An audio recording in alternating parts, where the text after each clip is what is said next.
MotoGP Championship leader Jorge Martin led from start to finish in a chaotic Indonesian Grand Prix as Pedro Acosta's second place is under threat from a possible tire pressure penalty. After crashing out of the sprint race on Saturday and gifting the win to his chief title rival Francesco Bagnaia, Martin dominated the Grand Prix. The Pramac rider led every lap from pole to beat Tech 3 gas rider Acosta by 1.4 seconds in a race that has, for the time being, put his championship lead up to 21 points over Bagnaia. He took the checkered flag in third. However, Acosta has been flagged for a possible tire pressure infringement, which could net him a 16-second time penalty if he is found to have breached the rules. This could have a huge impact on the race as it would promote Bagnaia to second and cut Martin's championship lead down to 17 points.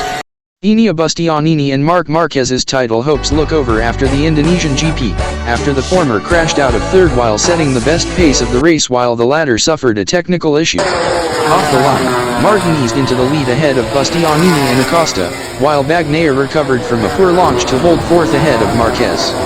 At turn 3, a pile-up triggered by Jack Miller, KTM, took out Honda's Luca Marini, Alex Marquez for Gresini and Aprilia's Alex Espargaro. No further action was taken on the incident after an investigation by the stewards. Bagnaia was pushed down to 6th at the end of lap 1 by Franco Morbidelli, Pramac, and Marco Bezzecchi, VR46, while Acosta would get ahead of Bastianini at turn 16 2 tours later. The latter overtake gave Martin a 1.3 second lead, while the two factory Ducati riders struggled for pace in the early laps. While Martin's lead would fluctuate with Acosta behind him, he didn't ever come under serious threat from the Tech 3 rookie. From around lap 8, Bastianini's pace began to light up and the Italian proved to be the biggest threat to Martin's victory. Once Bastianini got clear of Bezzecchi on lap 13 and Morbidelli on lap 17, he streaked away from that group and ate into the gap to Acosta in second. Getting it down to around 1.5 seconds at the start of lap 21, Bastianini crashed at turn 1. This boosted Bagnaia's hopes of getting onto the podium, with the world champion getting into third on lap 23. Martin took the checkered flag 1.4 seconds ahead of Acosta, with Bagnaia completing the podium, but could be boosted to second should Acosta lose his fourth Grand Prix rostrum of the year. A penalty for Acosta will boost Franco Morbidelli to his first Grand Prix top 3 since Spain 2021, after the Pramac rider was fourth ahead of Bezzecchi, as the pair made the soft front tire work for them. Maverick Viñales was 6th on the factory Aprilia, with Yamaha's Fabio Quartararo 7th. Brad Binder was 8th for KTM, but also faces a tire press investigation.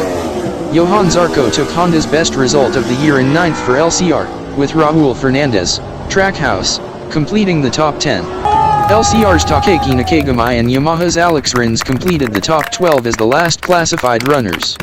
Augusto Fernandez, Tech 3, Joan Mir, Honda, and Fabio Di Gianantonio, VR46, all crashed out, while an apparent engine blow took Marc Marquez out of the Grand Prix on lap 12. With DNFs for Bastianini and Marquez leaving them 75 and 78 points behind Martin, their title hopes look over with 5 rounds remaining.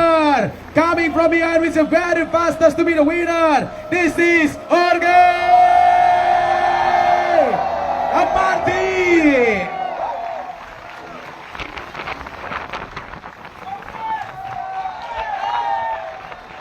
To give the trophy for the winning constructor trophy is Mr. Stephen Carapie from F5 representative. Give to the Pramac Racing, Mr. Roma Lopez.